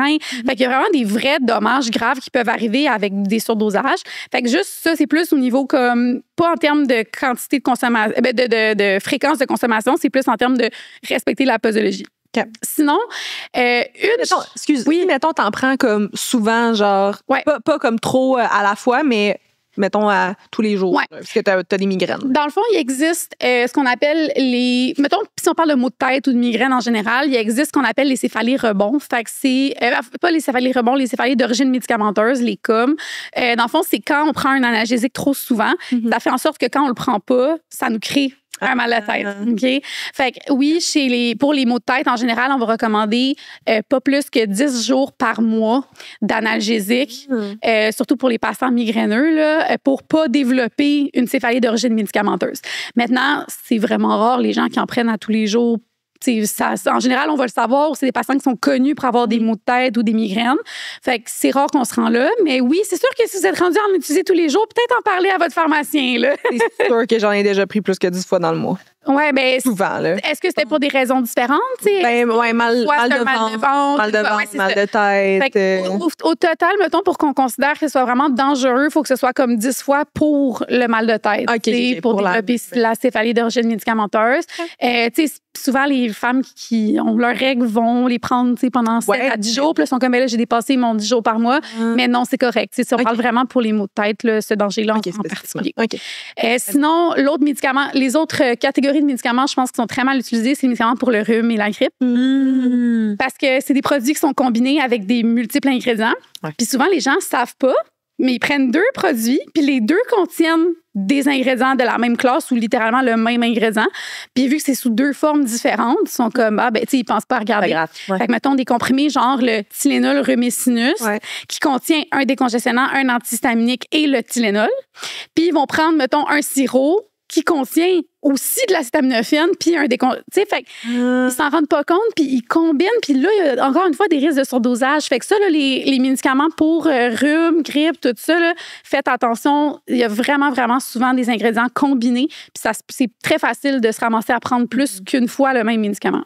Un peu comme avec le Robaxacet, là. Aussi, exact. Avec Advil, puis ils prennent des Advil en dessert. Exactement, en sachant pas que il y a déjà un anti-inflammatoire, mettons, dans le Robax Platine versus le Robaxacet, c'est de l'acétaminophène. Fait que, c'est pas toujours les mêmes ingrédients. Tous les médicaments combinés, là, c'est un risque là, de surconsommation. Fait que ça vaut quand même la peine, même quand t'as juste un rhume, d'aller comme parler à la pharmacienne. Oui, vraiment. Puis aussi parce que la majorité, pas la majorité, certains des médicaments disponibles pour le rhume sont juste pas efficace.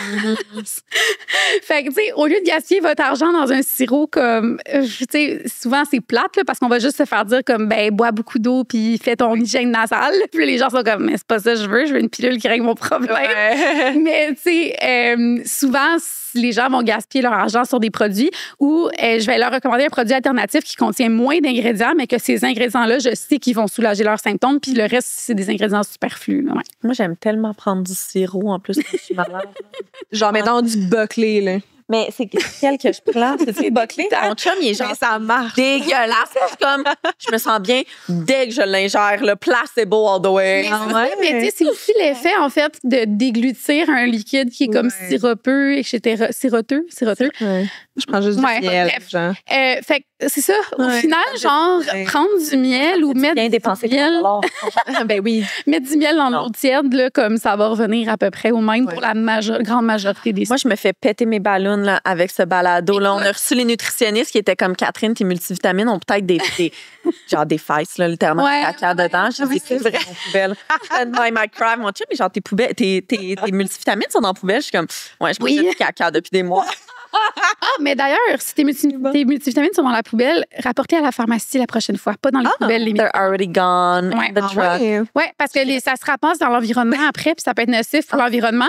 Et ça peut aussi être nocif pour les gens qui peuvent trouver des trucs dans les poubelles, comme des enfants qui peuvent consommer des médicaments qu'ils trouvent en pensant que c'est des bonbons. Mais je les ai mis dans le compost, puis le pot dans le recyclage, c'est grave?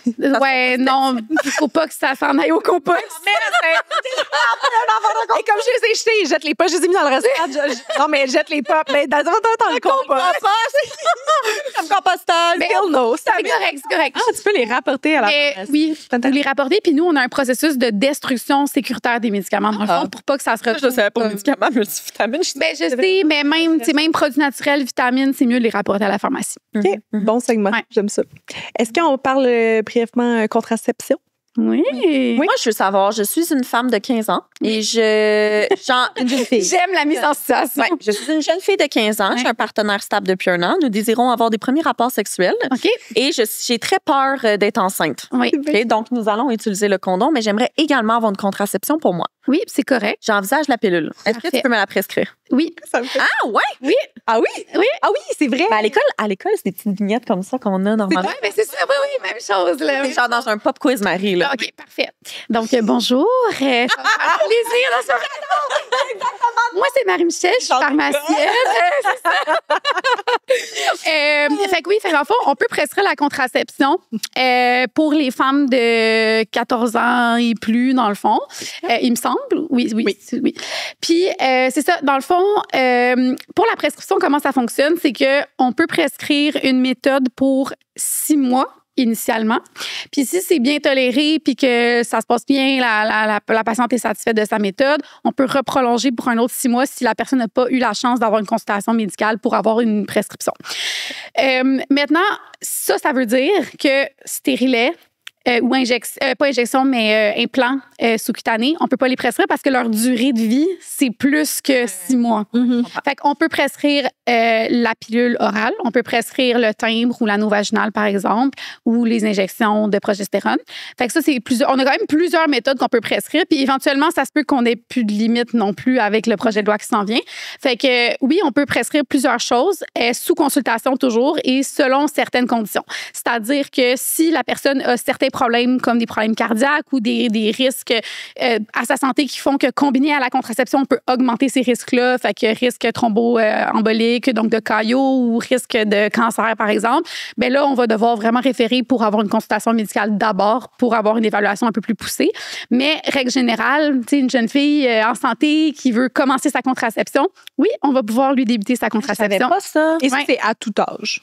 À partir de 14 ans, à tout âge, exactement. Fait que si tu prends pas de contraception puis t'aimerais commencer à prendre la pilule, tu peux aller. Fait que même, tu sais, une femme de 30 ans qui est comme moi, j'ai jamais eu besoin ou, tu sais, j'ai toujours fonctionné avec le condom, mais là, je suis tannée puis je veux commencer une pilule. C'est pas grave, là. C'est pas grave que t'en aies jamais pris ou que t'en aies déjà pris puis que là, t'en prends pas puis tu veux recommencer. Il y a pas de problème. On peut initier la contraception. Puis. On peut-tu faire un segment là-dessus, le publier sur Instagram puis le booster avec $1 million? D'accord. Tu me le commandes ou. Mais tu sais, je vais faire le reel, tu le boosteras, Marie.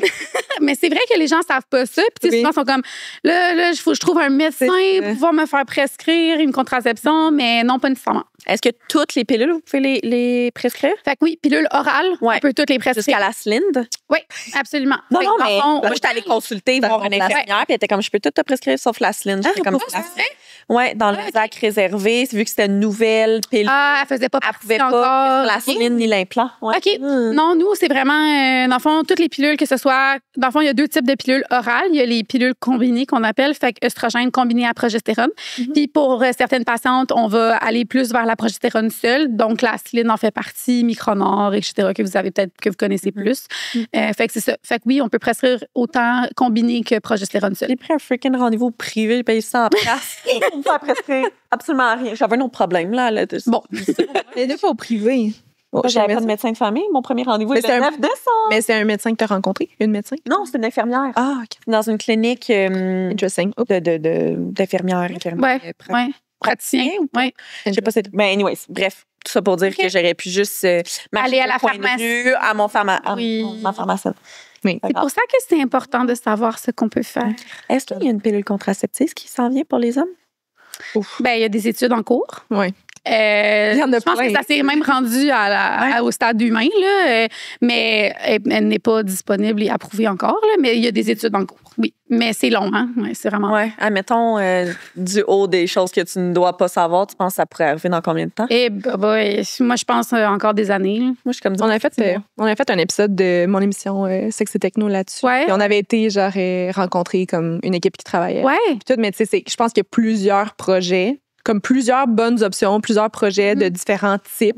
Mais c'est juste que comme c'est tellement long à faire approuver. Ouais. Tu sais, il faut que tu fasses tous les tests. C'est au moins tout le temps un bon 5 à 10 ans Ouais. là, pour faire passer un médicament.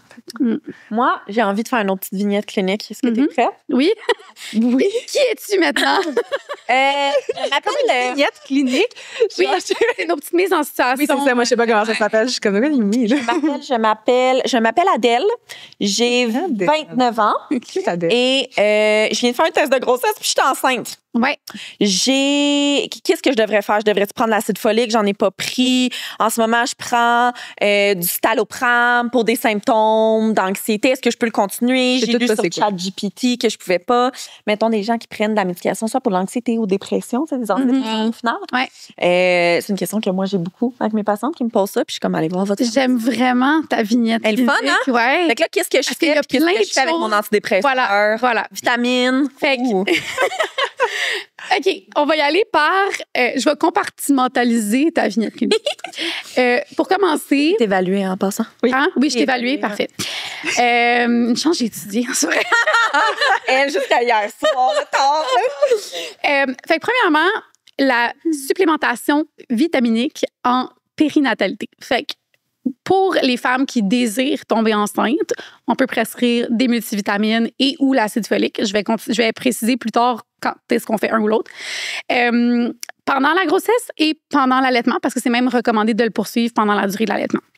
Maintenant, si une femme comme Adèle n'a pas commencé d'avance sa multivitamine et là est en panique, merde, là, je suis enceinte, mais là, je devrais-tu, est-ce que c'est grave pour la santé du bébé que j'aille pas commencer? Bon, les recommandations sont que c'est optimal de commencer 3 mois avant la conception les multivitamines ou l'acide folique pour aider à prévenir les malformations congénitales. Par contre, si une femme ne l'a pas fait, ce n'est pas grave, OK? On va la commencer dès qu'on a le test de grossesse positif et votre pharmacien peut évaluer qu'est-ce qu'on a besoin. Est-ce que si on a des antécédents dans notre famille ou personnel de malformation, bien là, on va avoir besoin d'une plus grosse dose d'acide folique. Fait que c'est souvent là qu'on va voir une prescription d'acide folique, mettons, seule ou en complément avec la multivitamine qui contient une petite dose d'acide folique. Ou des fois, on va aller juste avec la multivitamine de grossesse standard qui contient en général 0,4 à 1 mg d'acide folique qui est suffisant selon les recommandations. Fait que ça veut dire, là, il faut juste que je tombe enceinte pour commencer des multivitamines. Exactement! Fait que c'est ça. Oui. Là, par contre, pendant la grossesse, il y a beaucoup de femmes qui ont des nausées au premier trimestre et que la multivitamine elle ressort littéralement instantanément et que ça ne passe pas. Mais parce que dans la multivitamine, il y a du calcium, il y a du fer. Et ça, c'est des produits qui sont très irritants pour l'estomac, donc ça peut aggraver les nausées. Donc, souvent, ce qu'on va faire à ce moment-là, c'est qu'on va changer vers l'acide folique seul. Puis, on va dire à ces femmes-là, ben, prenez juste l'acide folique au moins le temps que les nausées se calment. Puis après, on pourra voir si on réintroduit la multivitamine complète. Parce qu'honnêtement, l'acide folique pour les malformations, c'est vraiment ce qui est le plus important. Mais le reste, c'est vraiment pour s'assurer que le bébé reçoit là, tous ses nutriments. Puis, si on va dire je suis à 11 semaines, puis justement, j'ai de la misère, j'ai beaucoup de nausées, là, je prends juste l'acide folique, puis même à ça, là, genre, je vomis quand même souvent. Est-ce que toi, tu peux me prescrire directement? Absolument. Le médicament qui se nomme? Ben, dans le fond, celui qui est connu sous le nom de Diclectin là, pour les nausées, mais il y a maintenant des génériques là, qui sont beaucoup moins chers puis qui sont tout aussi efficaces. Fait que c'est ça. Fait que dans le fond, oui, on peut prescrire le Diclectin sous certaines conditions. Puis Diclectin et autres. Hein, on peut prescrire le Gravol aussi, d'ailleurs, là, pour les nausées de grossesse. On peut prescrire si les nausées ont commencé avant 9 semaines, parce que souvent, c'est pas normal que ça commence après 9 semaines. Souvent, ça va commencer avant. Et on peut prescrire si la femme, elle est encore dans son premier trimestre, donc en bas de 12 semaines.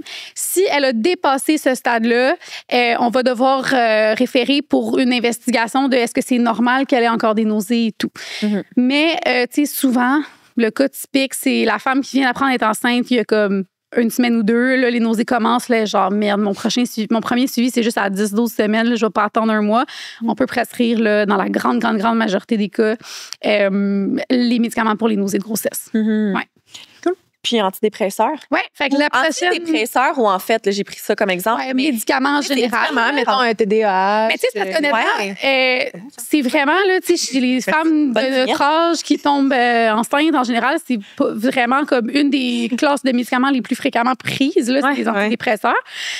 Puis la chose que je veux que vous reteniez, là, c'est, s'il vous plaît, ne l'arrêtez pas d'un coup sec sans venir nous voir. OK? Très important. La majorité des molécules peuvent être poursuivies. Je parle d'antidépresseurs, là, pas médicaments en général. Là. La majorité peuvent être poursuivies en grossesse. Il y en a qui ont plus d'études, donc qui sont plus, qu'on sait que, tu sais, on a plus de recul, sont plus sécuritaires. Fait que des fois, on va recommander, mettons, de changer de molécule. Mais c'est rare qu'on va, comme vous dire, ben, on va l'arrêter puis on fera rien, là. Je veux dire, c'est prouvé dans les études, les femmes qui ont une dépression ou une anxiété non contrôlée, c'est plus nocif souvent pour le bébé que les effets potentiellement nocifs des médicaments, des antidépresseurs qu'ils prennent. Fait que la première chose à faire quand vous savez si vous prenez des médicaments, quand vous apprenez que vous êtes enceinte, allez voir votre pharmacien ou votre pharmacienne. Cette personne-là va évaluer votre thérapie puis vous dire si oui ou non il y aurait des recommandations à faire pour changer votre thérapie. Certaines peuvent être faites par nous-mêmes en tant que pharmacien. Des fois, on va devoir communiquer avec le médecin pour faire un plan de modification. Puis, à ce moment-là, on va vous prendre en charge. Fait que, tu sais, vraiment, là, la chose la plus importante à retenir, n'arrêtez pas votre antidépresseur du jour au lendemain. Vous allez juste vous créer plus de dommages que de bien. Fait que ça, c'est une chose qu'on peut faire en grossesse, évaluer vraiment si vos médicaments sont sécuritaires.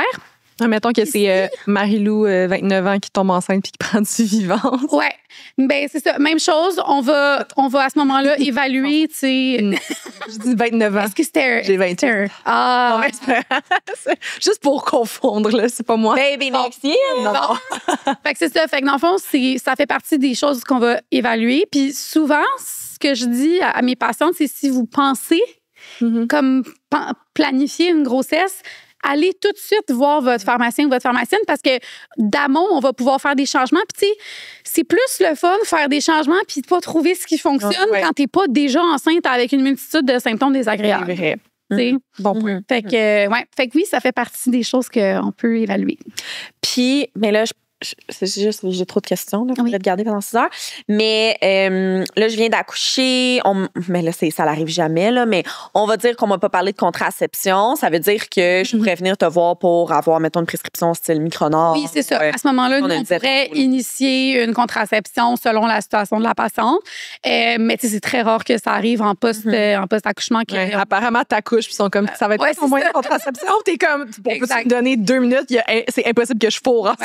Mais en postpartum, il y a vraiment beaucoup de choses qu'on peut faire, d'ailleurs, même pendant la grossesse, pour soulager des symptômes. Tu sais, fait que tout ce qui est gestion de la douleur, gestion de l'inflammation, gestion de la constipation, les hémorroïdes, c'est toutes des choses que les femmes enceintes et les femmes qui ont accouché vivent quand même fréquemment. Puis, tu sais, nous, on peut prescrire certains laxatifs doux, qu'on sait qu'il n'y a pas, mettons, d'accoutumance ou que ça rend pas l'intestin paresseux. Fait qu'on peut accompagner les femmes dans les douleurs ou les conditions mineures, si on veut, de la grossesse grossesse et de la période postpartum, que ce soit le reflux gastrique aussi. Là, il y a vraiment beaucoup de femmes enceintes qui vivent du reflux épouvantable, puis ils n'en dorment plus la nuit, puis ils sont comme, je peux pas attendre un mois pour mon prochain rendez-vous. On peut prescrire des antiacides aussi, des médicaments pour le reflux gastrique. Fait que c'est toutes des choses qu'on peut, en période périnatale, là, faire pour la santé des femmes. Moi, je me dis que toi, là, en ce moment, en étant pharmacienne et enceinte, là, mais pas you've got the dream, là, je pense que j'idéalise ta grossesse en ce moment, sûrement, là, mais comme toi, t'étais prête, là. Oui. T'étais prête, là, une nausée, I got this. Reflux gastrique, I got this. Pas de constipation, là. Ben c'est sûr que ça aide d'avoir les connaissances parce que je sais un peu c'est quoi les lignes directrices, puis je sais comment, tu sais, gérer les problèmes quand ils viennent. Mais quand c'est toi le patient, là, la patiente, là, des fois, on dirait que ton jugement il est comme un peu altéré. Puis là, t'es comme... Le nombre de fois que je suis retournée regarder dans mes livres pour être sûre que ce que je prenais, c'était correct, comme je le sais. Là. Oui, c'est ça. Puis j'étais comme... Non, mais là, d'un coup que j'ai oublié, puis là... complètement cinglé la fille. Mais non, c'est ça. Pour vrai, comme c'est sûr que ça aide d'avoir un background en santé. Puis le nombre de fois que j'ai dit à mon chum... Je suis tellement choyée d'avoir ce knowledge-là. Genre, je sais pas comment les personnes qui ont aucun background en santé font pour naviguer des conditions de santé dans le système de santé qu'on a actuellement. Parce que, genre, pour vrai, comme si t'as pas déjà des connaissances ou des contacts ou ci ou ça, c'est tellement pas facile. Ouais, vraiment. Fait que je me compte vraiment, vraiment, vraiment chanceuse. Là. Ouais, je suis 100% d'accord. Là. Je trouve ça... D'où notre métier d'essayer de rendre accessible à tout ça. Exactement. Puis là, on a parlé de... Vas-y, je vais faire une autre vignette. Prête! J'aime ça. Vous êtes vraiment en feu avec vos vignettes. Ton personnage ait un prénom. Ben oui. Okay. Je peux Là, évidemment, tous les noms qui me viennent en tête, c'est genre les gens proches de moi. Je veux pas que ce soit aucun nom que je connais déjà. OK, mettons que je m'appelle Manon. J'ai 54 ans. Love it, I know where you're going. Là, je commence à rusher. Là, genre, je crois que je suis en ménopause, peut-être préménopausée, etc. Je viens de voir, je sais pas. J'ai chaud la nuit. Où est-ce que j'ai plus les symptômes? Mais j'ai chaud. J'ai chaud la nuit. Je me sens peut-être d'irritabilité, genre hormones all over the place. Je perds mes cheveux, mais ouais, je sais pas. Les règles sont vraiment plus abondantes. Ouais. Ben, effectivement, la périménopause est aussi une autre période où les pharmaciens ont un gros rôle à jouer dans la santé des femmes. Premièrement, on peut pas prescrire de médicaments, mais on peut commencer par donner certains trucs ou donner certaines pistes de solutions qui ne sont pas nécessairement médicamenteuses pour la gestion des symptômes. Malheureusement, la majorité des femmes qui ont des symptômes qui affectent leur qualité de vie vont avoir besoin d'un traitement médicamenteux.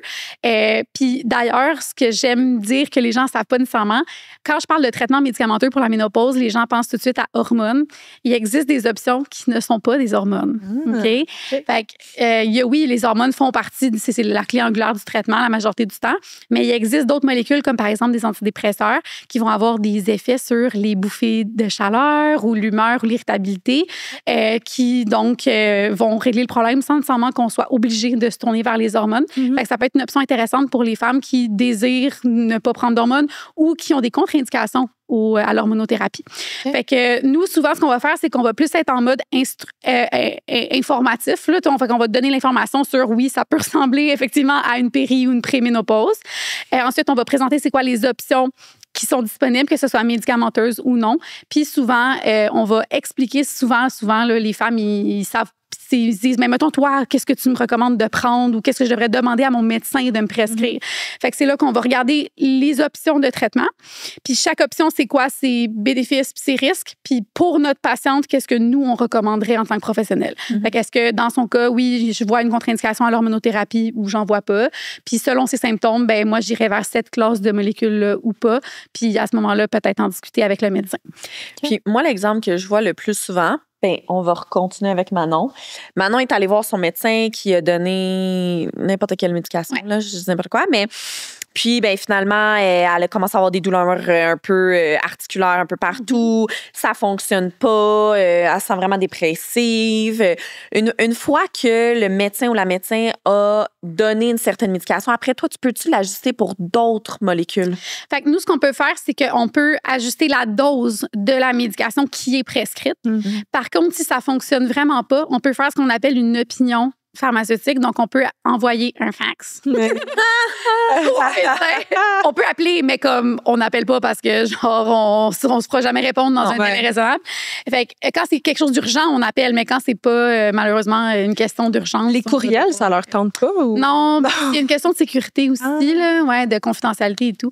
Fait que c'est ça. Fait que dans le fond, on rédige, dans le fond, une opinion pharmaceutique qui va dire, bon, quel est le problème? Donc, pourquoi la patiente, pourquoi je considère que la patiente devrait changer de traitement? C'est quoi la situation? C'est quoi ses symptômes? Donc, qu'est-ce qu'elle me rapporte? Moi, c'est quoi mon analyse? Fait que qu'est-ce que je suggère à la place de ce traitement-là et pourquoi? Et ensuite, je lui demande, êtes-vous d'accord avec mon plan? Oui ou non? Pouvez-vous prescrire? Fait que là, dans le fond, ça veut dire que Manon, après juste venir te voir, que tu sais, la petite consultation, moi, je pourrais faire, OK, ouais, c'est ça. Puis là, qu'on attend la réponse du médecin. Exactement. Normalement, devrait pas trop tarder, puis qu'elle n'a pas besoin de prendre un rendez-vous. Exactement. Pas nécessairement obligée de consulter s'il y a un problème avec sa thérapie. Puis des fois, ça peut juste être une question de on va voir si on ajuste la dose à la baisse ou à la hausse, puis que finalement tout est réglé. Là, fait que c'est pas toujours une question de faut l'arrêter ou faut changer le médicament. Ça se peut très bien que ce soit ça, mais dans tous les cas, on est là pour aider à gérer la situation. Puis on peut faire c'est ça, soit fax ou non selon la situation, puis ajuster le tout. C'est fou parce que moi, j'ai appris beaucoup avec cet épisode. Puis je me dis, comme la majorité des choses, est-ce que tu dis, ouais, nous, on peut s'en occuper. Moi, je me serais dit, il faut que je book un rendez-vous avec mon médecin qui est genre. Fait que je suis comme, no wonder que le système de la santé, il est engorgé. Genre, on peut juste comme. Puis, que tu as ouvert cette porte-là de parler de système engorgé pour glisser un mot sur l'accessibilité des pharmaciens. Puis le fait que c'est normal d'attendre comme à la pharmacie ou d'avoir un délai avant de pouvoir avoir une consultation pour un problème parce que, justement, on est un peu comme le professionnel le plus accessible qui fait le plus de trucs, genre, gratuitement, honnêtement. Puis, qu'au final, les gens s'attendent à avoir un service en 15 minutes puis ils se posent des questions de pourquoi c'est long de même. Puis, mais comme, si on fait tout ça... oui, vraiment. Puis, tu sais, si on fait tout ça, tout ce qu'on a parlé dans l'épisode et bien plus encore, ça dépasse tellement juste la délivrance de médicaments. C'est normal là, avec un système engorgé que les gens viennent nous voir de plus en plus pour des conditions de santé mineures et non urgentes. C'est normal que les temps d'attente augmentent en pharmacie. En plus qu'on fait face à une pénurie de main-d'œuvre. C'est pas facile. Une population vieillissante, c'est pas facile de répondre aux besoins de la population rapidement. Fait que, tu sais, moi, j'aime vraiment dire aux gens... Ben, OK, oui, tu t'as chialé parce que ça t'a pris, comme, mettons, 6 heures avant que ton pharmacien te rappelle, ce qui est vraiment pas tant, là. Bon, mais bref. Non, mais t'es pas assis à l'urgence. C'est ça, exactement. J'allais dire, si vous êtes pas content d'attendre, aller à l'urgence, vous allez attendre 3 fois ça, tu sais. Puis c'est pas une bonne utilisation des ressources anyways, tu sais. Moi, comment je le vois, puis à chaque fois que j'ai attendu longtemps en pharmacie, on dirait, j'ai tout le temps cet exemple-là en tête quand mes parents m'avaient dit plus jeune. Moi, là, comme dans mon temps, quand j'étais jeune, j'allais porter mon ordonnance à la pharmacie, elle était prête plusieurs jours plus tard, là. C'est pas genre, je vais la porter, puis des fois, j'ai juste le temps d'aller m'acheter un gloss puis un mascara, puis 15 minutes plus tard, on colle mon nom, là. C'est genre plusieurs jours, là. On est choyés d'avoir ça dans le système de la santé. Et moi, je me suis rendue en pharmacie un 25 décembre et je me suis rendu merci, genre, maintes fois au pharmacien. Il n'y avait plus aucune air qui rentrait dans mon nez. C'était qu'on appelle un shit show. C'était genre, et après, ça s'appelle un shit show. Genre, je pleurais, j'étais comme, je vais mourir et genre, il était quand même me prescrire quelque chose pendant que je pleurais comme un enfant de 4 ans. Mais comme, tu sais, vous êtes là tout le temps. Vous êtes tout le temps dans le jus, là. Puis genre, les gens, ils commandent pas leurs ordonnances d'avance comme devraient. Ils appellent pas ou ils font pas sur Internet, tu sais, fait que...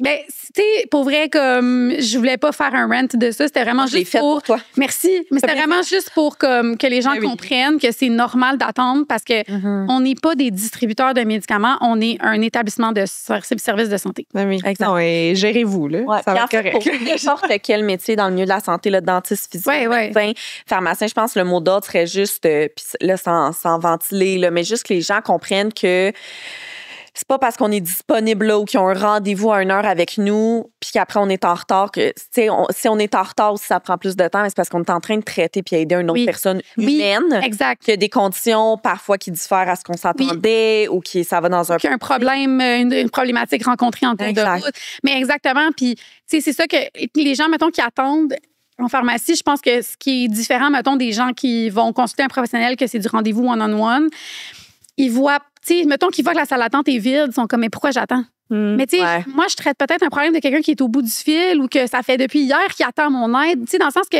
c'est pas parce que vous les voyez pas, ces patients invisibles-là, qui n'existent pas. Puis moi, je suis pas derrière mon écran en train de me tourner les pouces, je vous jure. Okay? Non, tu sais, tantôt, tu jouais à solitaire. Fait que, comme, il y a une raison derrière l'attente, puis il faut juste que les gens comprennent ça. Ben oui, j'adore. Est-ce que tu veux poser la question, elle? Non, Marie-Michel, on te garde toute la journée. Rien de prévu. On reste dans nos sofas, je commande la bouffe, puis je laisse toute ma partenaire. Jusqu'à ton accouchement. Tu peux checker ton col si tu veux. Je peux non, malheureusement, on doit terminer l'épisode. D'accord. Sinon, les gens vont chialer que nos épisodes deviennent trop longs. Il n'y a jamais personne qui va rien. On termine toujours les épisodes avec une question un peu plus réflexive, un peu plus comme globale de l'épisode. T'es prête? Oui. Quel changement aimerais-tu voir dans le milieu de la santé en lien avec la femme dans les 10-15 prochaines années? Oh mon Dieu. Grosse question. Oui. J'aimerais qu'il y ait plus d'études sur les conditions de santé féminine exclusivement ou qu'il y ait plus de femmes qui soient incluses dans les études pour les conditions de santé autant féminines que masculines. Pourquoi plus de femmes dans ces études-là? Ben, parce qu'il n'y en a pas beaucoup.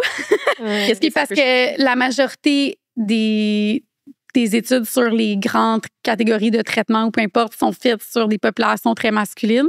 Puis physiologiquement, on est différents. Il y a des différences.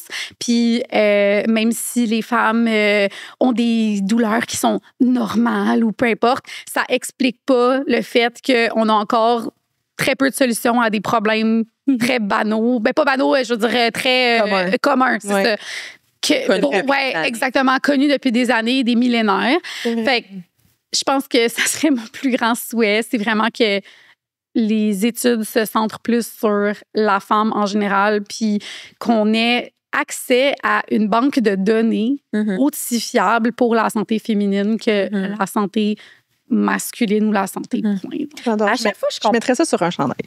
Oui. en police 8. Oui, c'est ça. À chaque fois, puis je me répète d'un autre épisode, là, mais à chaque fois, je comprends comme pas trop pourquoi il n'y a pas autant d'études. Puis je le sais que it takes time et tout, mais tu sais, beaucoup de gens chialent que le domaine pharmacologique, leur but, c'est juste de faire de l'argent. Puis je suis comme, mais genre, la porte est grande ouverte, là. Endométriose, ovaires polycystique. Syndrome des ovaires polycystiques. Toujours dans la misère, le PCOS, etc. Comme, genre, il n'y a pas d'études, là. Il y en a presque pas, là. Genre, saute là-dedans, là, tu vas avoir full de cash à faire, là. Bien plus que tes multivitamines, là. On va payer, gang. Oui, absolument. Mais je suis très d'accord avec ça. Puis je pense que c'est mon plus grand souhait pour la santé des femmes. On supporte cette idée. Où est-ce qu'on peut te suivre? Ben dans le fond, page où est-ce qu'on peut te rencontrer en pharmacie? En vrai? Oui, en vrai. Là? Puis maintenant, pour 1 an, puis maintenant.